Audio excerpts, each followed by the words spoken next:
My name is Luke Harvey, and as a former rider, I got well used to following Anthony McCoy around the various race courses. But what was his psychology for success? Why could he get horses to run faster than anybody else? Let's see if we can find out. I'm going to start off with the hardest question first. Why do you think you were so successful? Why do I think I was so successful? I was lucky in that I worked for a lot of successful people from a very young age. If you do that, you can hopefully tag along and they can make you as good as you want to be. If someone was to ask me though, I would say it's your self-belief.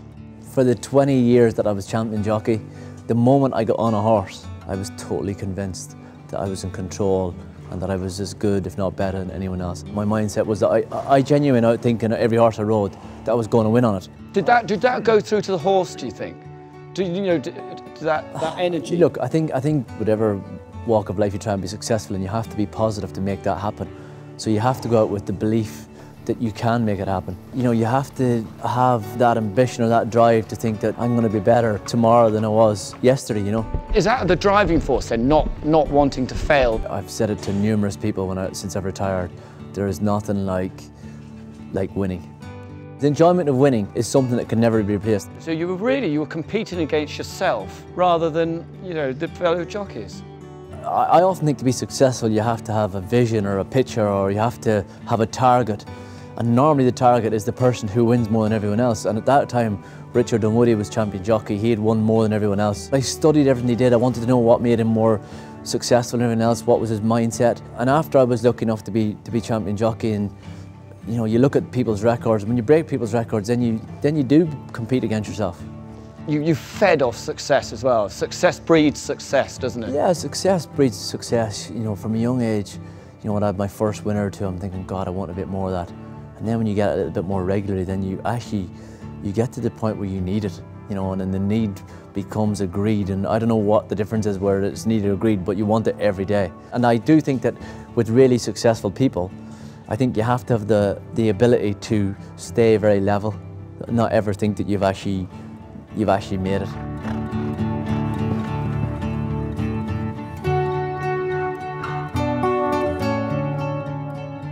Being a jockey is like sort of an exaggeration of life, because everything happens so fast, you know, lots of ups and downs. How do you overcome your lowest points? How do you overcome those?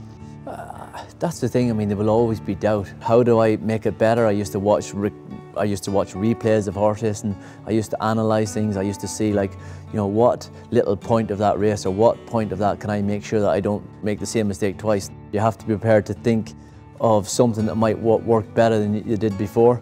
And the whole thing about it is you have to have a goal. You have to have a vision. What would you say to a young jockey, or one thing you'd say to him that you need? The one thing more than anything you need to have is work ethic. I know that if I was doing it again, that I wouldn't hopefully lose as much as I lost before, but I know that I couldn't have tried any harder. I know that I couldn't have worked any harder. Having things in a place, having a team of people in place that could make me think that all I have to concentrate on is my focal point of winning and being successful. Everything else around that the team can take care of that. From a young age, when I started working for Jim Bulger, he was a very successful man in his own right, but he was always challenging you. You know, you always knew that he was probably going to ask you the one question that you didn't want to be asked. He was a disciplinarian though, wasn't he? He was a very hard man. Hard on you. He set standards. I didn't particularly enjoy the 4.5 years that I was there at the time, or I didn't particularly enjoy working for him, but I know for a fact that Jim Bulger made me as successful as I am because he changed my mindset, he changed my way of thinking. What's the common denominator then between Jim Bulger, very successful, Martin Pipe, JP McManus, all these successful people that you're with? It's the one ingredient that they've all got.